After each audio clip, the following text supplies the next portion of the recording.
సత్య సాక్షి అనుదిన మన్నా ద్వారా మీ అందరికీ శుభోదయం. నేటి యొక్క సూచన మాట 1 దినవృత్తాంతాల గ్రంథము 28వ అధ్యాయము 8వ వచనం.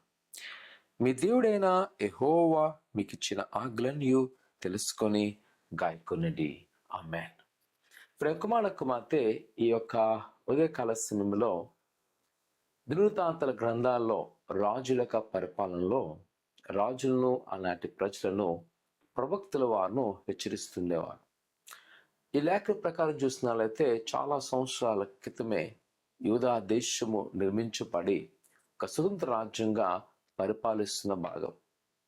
చాలా మంది రాజులు, కొద్దివారు మంచివారు, కొంతమంది కొంచెం వ్యతిరేకంగా ఉన్నవారు, కానీ దేవుడు వారిను ఆశీర్వదిస్తూ నడిపిస్తున్న మార్గం. ఆ సమయంలో ప్రవక్తల ద్వారా దేవుడు తెలియజేస్తున్న ఒక విషయం ఏమిటంటే, మీరు ఆయన ఆజ్ఞలను గాయకొనేలా ఆయన మిమ్మలను దీవించును.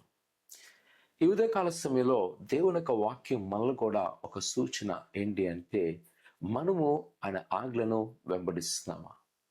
దేవుని వాక్యానుసారంగా మనము జీవిస్తున్నామా?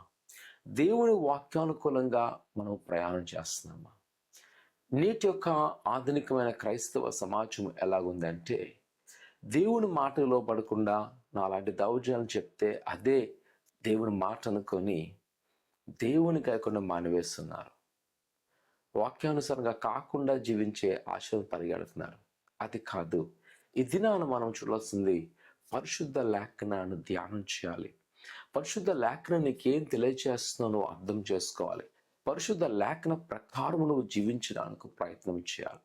అలా నువ్వు చేస్తున్నప్పుడు దేవుడు అంతా నేను తప్పనిసరిగా దీవిస్తాడు. అలాంటి ఇజ్రాయెల్ ప్రజలకు ఆయనకు నొక్కిన నిబంధన, మీ ఆజ్ఞలు వెంబడిస్తే మీరు దీవించబడతారు, నా ఆజ్ఞలు వ్యతిరేకిస్తే మీరు శపించబడతారు, మీకు మీరే శ్రమ పడతారు.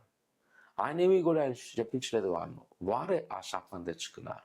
ఈ దినాన నీకు బంధకాలు విడుదల కావాలంటే, నీకున్న శ్రమలు విడుదల కావాలంటే, నువ్వు విశ్వాసంలో వాక్యానుసారంగా పెరగవలసినది.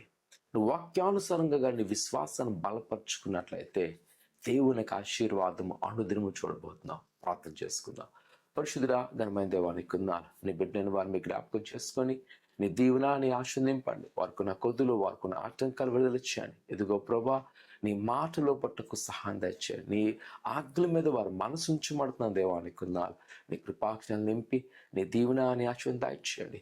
అయినా నీ సన్నిధిలో ఏదైతే అడుగుతున్నారో వాటిని పొందుకుంటకు సహాయం దయచేయమని, మరి ముఖ్యంగా ఈ ఉదయకాల సమయంలో ఎవరైతే వ్యాధుతున్నారో, బాధతున్నారో, దుఃఖముతున్నారో వారిని ధైర్యపరచండి ప్రభా. నేను వెంబడిస్తుండగా నీ నూతన కార్యములు చేయమని నమ్మడుతున్నాం తండ్రి. ఆమేన్. ఆయన నమ్మకం అడగండి, ప్రభుని పట్ల గొప్ప కార్యం చేయను గాక. ఆమేన్.